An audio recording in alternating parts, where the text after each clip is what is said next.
على عودة عبد الله الزوري لمكانه الاصلي، كرة عرضية وياسر الدور الاول. هذه كرة عبد الله الزوري وهذه العرضية الممتازة اللي من نواف العابد وفي المرمى.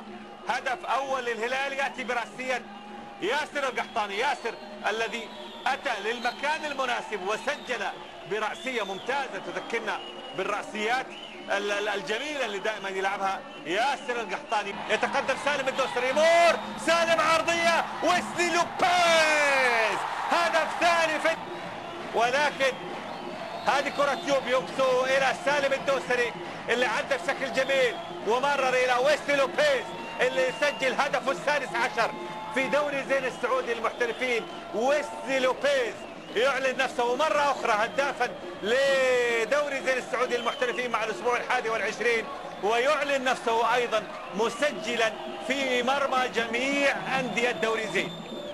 بهذا الهدف ويسلي لوبيز يصبح مسجلا في جميع أندية دوري زين السعودي للمحترفين في هذا الموسم. يطلب الكرة، فيصل يحاول من بعيد لكن هنا يأتي بالتسديدة والكرة من برا، هدف جميل.